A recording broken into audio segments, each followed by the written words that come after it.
Hello class 12th. In this video we are going to discuss about the infertility, and that is the last video, last topic of this chapter, reproductive health.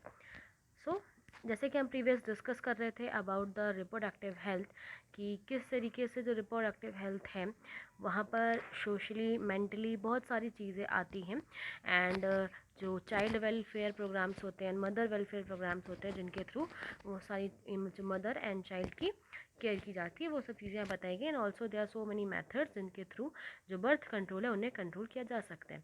Also अगर हम reproductive health की बात कर रहे हैं और वहाँ हम इनफर्टिलिटी की बात ना करें तो शायद रिप्रोडक्टिव हेल्थ कंप्लीट नहीं हो पाएगी, बिकॉज रिप्रोडक्टिव हेल्थ से ही जुड़ा हुआ ये बहुत बड़ा एस्पेक्ट है इनफर्टिलिटी। और बहुत सारे लोग हैं ऐसे हैं जिनके पास ये प्रॉब्लम होती है, जिनके साथ ऐसी चीज़ें होती हैं। एंड अगेन वही है कि आपस में बातें नहीं करते, इन सब चीज़ों के बारे में शेयर नहीं करते, तो बहुत सारी चीज़ें हैं ओवरऑल वर्ल्ड में जो डिस्कस नहीं की जाती, बट ऑफकोर्स इनफर्टिलिटी भी उनमें से एक टर्म है जिसको डिस्कस करना चाहिए।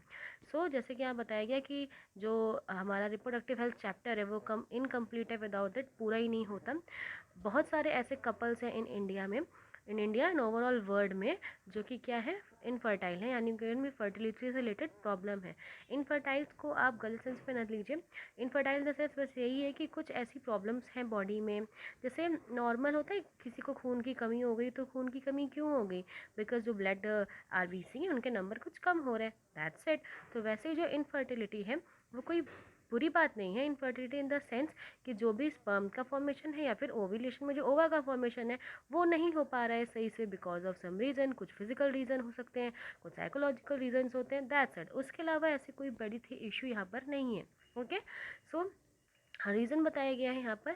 फर्स्ट ऑफ ऑल एक और लाइन इन्होंने बताई थी कि अगर एक ऐसा कोई पर्सन है जिसमें इनफर्टिलिटी है, सो वो जो अभी ऊपर कॉन्ट्रासेप्टिव मेथड्स बताए गए थे वो अगर उनको नहीं भी यूज़ करते हैं तो भी कोई फ़र्क नहीं पड़ेगा, बिकॉज जो स्पर्म और ओवा का फॉर्मेशन है या चीज़ें प्रॉपर तरीके से नहीं हो पा रही है, सो सेक्सुअली ट्रांसमिटेड, यानी कि अगर इंटरकोर्स होगा भी तो उससे फर्टिलाइजेशन नहीं हो पाएगा। So there are so many reasons. कुछ फिजिकल रीजंस है, जैसे कॉन्जेनाइटल एक रीज़न है। इसमें होता क्या है कि जो बेबी है वो बचपन से ही उसमें ऐसी कोई प्रॉब्लम हो, बचपन में ही जो उसके जेनाइटल एरियाज़ हैं उसमें कुछ, because there are so many organs, आपने पढ़ा होगा इन प्रीवियस चैप्टर में कि बहुत सारे ऑर्गन्स हैं, जैसे डक्ट्स होती हैं, मेन जेनाइटल ऑर्गन्स, ठीक है। तो उनमें किसी एक ऑर्गन्स में कुछ प्रॉब्लम हो जाए या स्पर्म फॉर्मेशन हो रहा है बट वो बिकॉज ऑफ सम रीज़न वो डक्ट्स के थ्रू आगे नहीं आ पाता, या फिर वही अगर फीमेल्स में बोलें कि because of some reason proper ovulation नहीं हो पा रहा है, ठीक है। तो जन्म से ही ऐसी अगर कोई प्रॉब्लम हो तो डिजीज़ होती हैं, जैसे पीओडीज करके डिजीज़ होती है इन फीमेल्स, जिसमें जो ओव्यूलेशन है वो प्रॉपर तरीके से नहीं हो पाता, एंड ऑल्सो जो मेंस्ट्रुअल साइकिल है वो भी इफ़ेक्ट हो जाती है किसी इन रीजंस की वजह से। इनका भी इलाज है अगर ऐसे कुछ चीज़ें होती हैं कि प्रॉपर मेंस्ट्रुएशन नहीं होता, प्रॉपर प्रॉब्लम उसमें हो रही है। सो हेल्थ से रिलेटेड बहुत सारी प्रॉब्लम होती है इन गर्ल्स में, लाइक ब्लड नहीं होता प्रॉपर बॉडी में, हेल्थ इशू बहुत ज़्यादा हो जाते हैं इन रीजंस की वजह से। ड्रग्स यानी कि पिल्स, दवाइयाँ, अगर आप बहुत ज़्यादा दवाइयों का सेवन कर रहे हैं, बहुत ज़्यादा ड्रग्स लेते हैं इन द सेंस मेडिसिन का आप बहुत ज़्यादा लेते हो, तो उनका भी कहीं ना कहीं इफ़ेक्ट पड़ता है। एंड इम्यूनोलॉजिकल प्रोसेस कुछ होती है, जैसे कुछ ऐसे एंटीबॉडीज़ हैं हमारी बॉडी में बन जाते हैं, जो वो एंटीबॉडीज़ क्या करते हैं, जो स्पर्म एंड ओवा है उसको प्रॉपर तरीके से डेवलप नहीं होने दे रहे हैं। सो ये कुछ रीजंस है, एंड सम मैंने बोलता साइकोलॉजिकल रीजंस भी होते हैं, बिकॉज जो हमारी लाइफस्टाइल है आजकल की बहुत फास्ट है, हर कोई आगे बढ़ना चाहता है, कुछ करना चाहता है, तो उसमें ये होता है कि हम अपनी हेल्थ पे ध्यान नहीं देते ऑलवेज। बहुत सारा वर्क, बहुत सारी चीज़ हमें करनी, जिसकी वजह से हमारी बॉडी पे बहुत स्ट्रेस पड़ता है, मेंटली आप बहुत स्ट्रेस लेते हो। तो जब स्ट्रेस बहुत ज़्यादा हो जाती है, आप प्रॉपर तरीके से जो आपकी बॉडी की जो नीड्स है या फिर बॉडी की जो केयर करनी चाहिए, अगर वो प्रॉपर तरीके से नहीं हो पाती है, तो उसका भी फ़र्क पड़ता है ऑन द जेनाइटल ऑर्गन्स। तो ये कुछ रीजंस है जिनकी वजह से इनफर्टिलिटी हो जाती है। ओके, सो नेक्स्ट बताया गया कि इन इंडिया ऑफ्टन होता क्या है in India. C in India में तो जो भी होता है वो फीमेल्स की वजह से, अगर कुछ अच्छा हो रहा होता है तो वो मेल के लिए मेल को बोल दिया जाता है, और अगर कुछ गलत हो रहा होगा, कुछ प्रॉब्लम हो रही होगी तो वो फीमेल्स पे डाल दिया जाता है। सी मैं यहाँ पे कुछ डिबेट नहीं कर रही, जस्ट मैं ऐसे बता रही हूँ कि ऐसा होता है अक्सर। तो यहाँ पे भी बताया गया है कि अक्सर कोई कपल है और उनमें अगर बेबी चाइल्डनेस चाइल्डलेस है, यानी कि बेबी नहीं है, उनमें बेबी प्रोडक्शन नहीं हो पा रहा है, बेबी नहीं है, सो सीधा डायरेक्टली हमारी सोसाइटी फीमेल्स को ब्लेम कर देती है कि फीमेल्स में कोई प्रॉब्लम है, फीमेल्स में कोई इशू है। बट अगर देखा जाए तो जो प्रॉब्लम्स हैं वो मेल पार्टनर्स में ज़्यादा पाई जाती हैं। किस तरीके की प्रॉब्लम्स, जिसमें स्पर्म का फॉर्मेशन नहीं हो रहा है या फर्टिलिटी से कोई प्रॉब्लम है, वो फीमेल्स से कंपैरिजन मेल्स में बहुत ज़्यादा होती हैं। बट इंडिया में हर चीज़ के लिए जिम्मेदार फीमेल्स ही होती हैं। ओके, वैसे ही कुछ प्रोग्राम्स चलाए जाते हैं, हेल्थ केयर यूनिट्स होती हैं जो कि हेल्प करती हैं किस चीज़ में, डायग्नोसिस में, कि डायग्नोस कर सकें कि क्या प्रॉब्लम है। इनफर्टिलिटी क्लिनिक्स होते हैं जो कि किससे प्रॉब्लम है, मेल फीमेल में किसको प्रॉब्लम है, किस तरीके से ट्रीटमेंट किया जा सकता है, क्या करेक्ट ट्रीटमेंट है, और जो डिजीज़ेस हैं उन्हें, जो डिसऑर्डर है उनको सही किया जा सके, एंड जो कपल्स हैं वो क्या करें, वो बेबी ले सके या फिर बेबी उनका हो सके। सो ऐसी पॉसिबिलिटीज़ हैं कि अगर वो प्रॉपर ट्रीटमेंट से सही हो जाते हैं तो दैट्स ओके। बट अगर प्रॉपर ट्रीटमेंट से भी वो नहीं सही हो पाते हैं, सो कुछ टेक्निक्स हैं, स्पेशल टेक्निक्स है जो अप्लाई की जाती है, जिसे असिस्टेड रिप्रोडक्टिव टेक्निक्स बोला जाता है, ART बोला जाता है। एंड इन टेक्निक्स के थ्रू जो बेबी है उन्हें प्रोड्यूस किया जा सकता है। सो सम टेक्निक्स है जो हम यहाँ पे पढ़ेंगे। तो फर्स्ट उन्होंने बताया है in vitro fertilisation. In vitro fertilisation यानी कि IVT फर्टिलाइजेशन, हमें समझ में आ गया कि इसमें होगा क्या, राइट, स्पर्म ओवम का fertilisation. In in and vitro मतलब बाहर। अगर ऐसा है, कुछ ऐसे कंडीशंस हैं कि इनसाइड बॉडी मदर की जो फेलोपियन ट्यूब होती है, अगर वहाँ पर फेलोपियन ट्यूब में भी एक प्रॉपर जंक्शन है, जैसे एंथेमस एंड एम्पुला जंक्शन होता है, जहाँ पर एंथेमस एम्पुला खत्म होकर एंथेमस स्टार्ट होता है, वहीं पर ही जंक्शन होता है। अगर उस पर्टिकुलर प्लेस पर जंक्शन नहीं हो पा रहा है, ठीक है, तो उस टाइम क्या किया जाता है, जो फीमेल बॉडी है उससे स्पर्म सॉरी ओवम को निकाल लेते हैं, जो मेल बॉडी होती है उस पर स्पर्म को निकाल लेते हैं, एंड उनको outside the body similar condition, body से बाहर निकाल कर एक सिमिलर कंडीशन पे उन्हें फ्यूज़ करवाया जाता है। एंड आफ्टर फ्यूज़न क्या बनेगा, जायगोट बनेगा। एंड जायगोट बनने के बाद जब फॉलोड बाय एम्ब्रियो, मतलब जैसे वो एम्ब्रियो की तरफ बढ़ने लगता है, यानी कि उसमें सेल डिवीजन प्रोसेस, यानी कि एक प्रॉपर फर्टिलाइजेशन हो जाता है, सक्सेसफुली फर्टिलाइज हो जाते हैं, देन उसमें एम्ब्रियो बनने लगता है। तो जो एम्ब्रियो है उसको ट्रांसफ़र कर दिया जाता है इन फीमेल बॉडी। अब अगर आप ये चीज़, आपको ये लाइन से चीज़ समझ में आई होगी बेटा कि साइंस ने बहुत डेवलपमेंट कर ली है, एवरीथिंग अबाउट साइंस, सब कुछ पता है साइंस को, सारी चीज़ें वो जानता है। बट आज भी जो डेवलपमेंट ऑफ बेबी है, कि बेबी किस तरीके से एक एम्ब्रियो से एक प्रॉपर बेबी बन जाता है, वो चीज़ें आज भी साइंटिस्ट मशीनों से नहीं करवा सकते। वहाँ उनके लिए जो फीमेल बॉडी है, ये प्रोसेस फीमेल बॉडी के ही अंदर हो सकती है। हम ओवम बाहर निकाल सकते हैं, स्पर्म बाहर निकाल सकते हैं, उनको फर्टिलाइज करवा सकते हैं, जाइगोट तक बन सकता है, यहाँ तक कि एम्ब्रियो की स्टार्टिंग की स्टेज भी, जो स्टार्टिंग के अर्लियर होते हैं स्टेज, वो भी स्टार्ट हो सकती है। बट प्रॉपर एक बेबी का प्रोडक्शन हो जाए या बेबी बन जाए, दैट्स नॉट पॉसिबल। तो ऑफ कोर्स आफ्टर फर्टिलाइजेशन जो चीज़ जाइगोट बनता है उसको वापस इन फीमेल बॉडी में ट्रांसफ़र कर दिया जाता है, तो जिसे हम क्या बोलते हैं, एम्ब्रियो ट्रांसफ़र बोलते हैं। तो ये भी एक टेक्निक थी जिनके थ्रू क्या किया जाता है, बेबी ट्रांसफ़र किया जाता है इन फीमेल बॉडी, और वो धीरे धीरे डेवलप होते हैं। तो ये जो मेथड है, इन्हीं में से एक पॉपुलर मेथड है टेस्ट ट्यूब बेबी प्रोग्राम्स है, जिसको आपने सुना होगा। इन टेस्ट ट्यूब बेबी ओवा हो लिया जाता है बाय द फीमेल, किस फीमेल से या तो कोई भी डोनर से ओवा लिया जाता है, and sperm for the husband and the male part से उनको कलेक्ट किया जाता है, induce to form zygote, zygote बनाया जाता है कहाँ पर, लेबोरेटरीज के अंदर। और जैसे ही जाइगोट बन जाता है ना, आफ्टर सम टाइम जो अर्लियर स्टेज आती है एम्ब्रियो की, आपको अगर याद होगा तो मैंने जो oogenesis की प्रोसेस है उसमें बताया था जेनेसिस प्रोसेस में कि स्टार्टिंग में होता क्या है कि जो सेल होती है आफ्टर द फर्टिलाइजेशन, जब इम्प्लांटेशन फर्टिलाइजेशन पढ़ रहे थे तो उसमें जब उसमें जब फर्टिलाइजेशन हो जाता है तो देन जो बॉडी है यानी कि जो जाइगोट है उसमें डिवीजन होना स्टार्ट होता है। पहले 2 cells, then 4 cells, then 8 cells बनने लगती हैं। सो जो अप टू 8 सेल्स, तो अगर जो हम जाइगोट है उसको अंदर फीमेल बॉडी में ट्रांसफ़र कर रहे हैं और उसमें सेल्स कहाँ तक है, अप टू 8 सेल्स हैं वहाँ पर, और उन्हें ट्रांसफ़र किया जाता है इन फैलोपियन ट्यूब, और उसे हम बोलते हैं जिफ्ट यानी कि zygote intra fallopian transfer. Zygote मतलब जाइगोट, इंट्रा अंदर, फैलोपियन ट्यूब ट्रांसफ़र। सो जब ऐसा एम्ब्रियो जिसमें जो सेल्स हैं वो कितनी है, 8 ब्लास्टोमियर सेल्स हैं उसके अंदर, सो उन्हें फैलोपियन ट्यूब में ट्रांसफ़र किया जाता है जिसे बोलते हैं जाइगोट इंट्रा फैलोपियन ट्रांसफ़र। और अगर एम्ब्रियो है विथ मोर देन 8 ब्लास्टोमियर, 8 से ज़्यादा वहाँ पे सेल्स होती तो उन्हें यूट्रस में ट्रांसफ़र किया जाता है, and it's called intrauterine transfer to complete the further development. So अगर आपको ये बात यहाँ पे समझ में आई होगी कि क्यों 8 से कम है तो उन्हें जाइगोट तो फैलोपियन ट्यूब में किया गया, और अगर 8 से ज़्यादा है तो क्यों उन्हें यूट्राइन में किया जाता है, इसलिए बिकॉज जब 8 से वो कम होती है देन एक और स्टेज आती है जिसमें वो ब्लास्टोसिस्ट बनता है, एंड देन ब्लास्टोसिस्ट बनने के बाद वो जाके यूट्रस में इम्प्लांट होता है।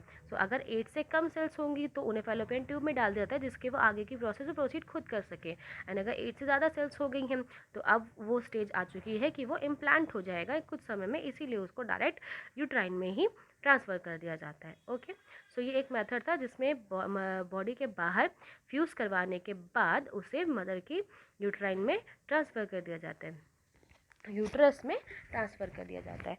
ऑल्सो एक ऐसा मेथड है जिसमें लिखा हुआ है in vivo fertilisation. In vivo in the sense in अंदर, वीवो मतलब अंदर, ऐसा एक फर्टिलाइजेशन जिसमें fusion with in the female, एक फीमेल के ही अंदर करवाया जाए। ये उनके साथ किया जाता है जो कि फीमेल्स क्या होती है, कंसीव नहीं कर पा रही बिकॉज ऑफ सम रीज़न, उनमें कंसीव नहीं हो पाता है। और अगर फ्यूज़न जो है फीमेल बॉडी के अंदर करवाना हो तो वैसे भी कुछ टेक्निक्स हैं जो यहाँ पर नीचे लिखी हैं, उनके बारे में अभी हम पढ़ते हैं। सो इसमें होता क्या है, ट्रांसफ़र ऑफ ओवम, जो ओवा है, ओवा कलेक्ट किया जाता है फ्रॉम अ डोनर, एक ऐसी लेडी से मैंने अभी ऊपर लाइन पढ़ी थी जिसमें क्या हो रहा है, कंसीव नहीं हो पा रहा है, conceive in the sense ovulation की प्रोसेस में कुछ प्रॉब्लम हो रही है, ओवा अच्छी तरीके से नहीं बन पा रहा है, तो उनकी इस प्रॉब्लम को दूर करने के लिए किसी दूसरी फीमेल से, किसी दूसरी लेडी से यानी डोनर से ओवम को ले आया जाता है और उस ओवम को डाल दिया जाता है फेलोपियन ट्यूब में। बिकॉज ओवरी का क्या काम होता है, ओवरी का काम यही है कि ओवा उसमें प्रोड्यूस हो और आफ्टर सम टाइम जो 14th डे होता है, हाफ होता है मिडल पार्ट पे, जो ओवा है वो बॉडी से बाहर आ सके, है ना।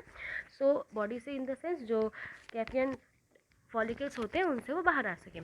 सो अगर वो प्रोसेस नहीं हो पा रही है तो किसी अदर फीमेल से ओवा लिया जाता है और उनको फेलोपियन ट्यूब में ट्रांसफ़र कर देते हैं, जिससे बोलते हैं GIFT यानी गैमेट इंट्रा फेलोपियन ट्रांसफ़र। इसमें हम क्या करें, इसमें हम गैमेट को ट्रांसफ़र कर रहे हैं, इसमें हमने जाइगोट को ट्रांसफ़र तो किया नहीं। गैमेट यानी कि just one cell, an cell है वहाँ पर, एक ही सेल है तो अभी वो गैमेट के फॉर्म में है, तो गैमेट को ही ट्रांसफ़र किया जाता है। और ठीक है, और किसको ट्रांसफ़र कर रहे हैं, एक ऐसी लेडी को जिसमें क्या हो रही थी, ओवुलेशन प्रोसेस नहीं हो पा रही थी, एंड प्रॉपर सूटेबल कंडीशंस इन। अब लेकिन हाँ, इस चीज़ का ध्यान रखना चाहिए कि जब हम ये प्रोसेस कर रहे हों तो वो स्टेज हो फर्टिलिटी वाली, फर्टिलाइजेशन फर्दर आगे होने वाला हो, देन ऐसी चीज़ें, तब ऐसी चीज़ें करी जाती हैं। Also then another method in which, in जो मेथड है उसका क्या नाम है, इंट्रा साइटोप्लाज्मिक स्पर्म इंजेक्शन। इसमें क्या होता है, इसमें क्या करती हैं, ये एक स्पेशल टेक्निक है, अनदर एक स्पेशल टेक्निक है जिसमें एम्ब्रियो लेबोरेटरीज़ में बनाए जाते हैं। यानी कि स्पर्म लिया किसी मेल का और ओवा लेते हैं फीमेल से, और स्पर्म को एक सिरिंज में भरकर डायरेक्ट ओवा के पास ले जाके उसमें सिरिंज के थ्रू उसे स्पर्म अंदर उनके डायरेक्ट इंजेक्ट करवा देते हैं, जिससे क्या होगी, ऑफ कोर्स फर्टिलिटी वहाँ पर वो आपस में फ्यूज़ करेंगे एंड देन जाइगोट बनेगा। So it's also a medium, एक तरीका है जिसकी वजह से इनफर्टिलिटी को कम करने के लिए जो फर्टिलाइजेशन प्रोसेस है वो करवाई जा सकती है outside the body in a laboratory in a very high techniques के थ्रू। आफ्टर ओके एक और चीज़ें हैं जो इनफर्टिलिटी का रीज़न है, वो शायद ये भी है, एक रीज़न ये भी है कि कभी-कभी होता क्या है कि जो मेल पार्टनर है, उससे इंसेमिनेटेड की प्रोसेस जो हो रही है, यानी कि स्पर्म जो निकल रहे हैं, जो इजैकुलेशन होता है स्पर्म का, वो बहुत लो होता है, बहुत ही कम अमाउंट में स्पर्म ट्रांसफ़र होता है, बाहर आता है बॉडी से, एंड वो इतना ज़्यादा नहीं होता कि वो वजाइना को क्रॉस करता हुआ वजाइना से then cervix then uterus then fallopian tube तक पहुंच सके, इतना ज़्यादा अमाउंट में वहाँ पे स्पर्म नहीं होता। सो जब अमाउंट ऑफ स्पर्म कम होता है तब भी क्या होती है, इनफर्टिलिटी की प्रॉब्लम होती है, तो जिसकी वजह से एक आर्टिफिशियल इंसेमिनेशन करवाया जाता है जिसे एआई बोला जाता है।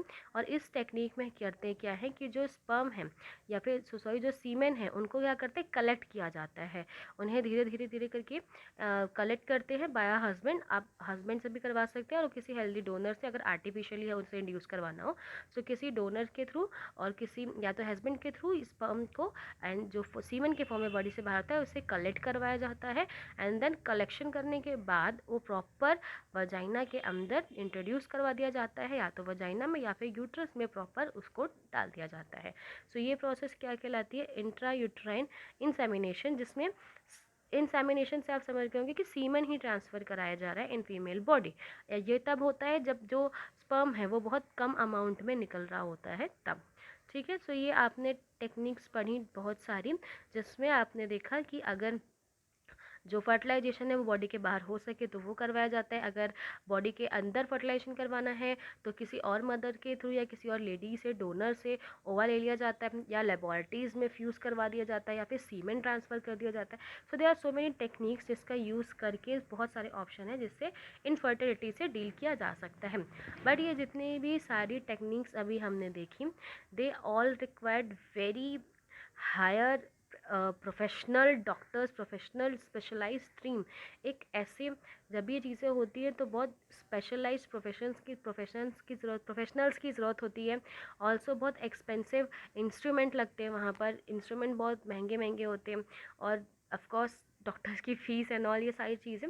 सो और बिकॉज ये जो फैसिलिटीज़ हैं वो बहुत फ्यू कंट्रीज़, बहुत कम कंट्रीज़ में हैं, हर जगह इतना ज़्यादा वेल नोन प्रोसेसेस अभी इनके बारे में लोग नहीं जानते हैं, और बहुत ट्रीटमेंट में बहुत पैसा लगता है यहाँ पर, एंड ऑफ कोर्स सो बहुत कम ही लोग हैं जो इसका बेनिफिट ले पाते हैं, बिकॉज़ पैसा बहुत चाहिए होता है, and large amount of money इसके ऊपर जब स्पेंड करना पड़ता है तो वो होना चाहिए, देन लोग उसे स्पेंड कर पाएंगे।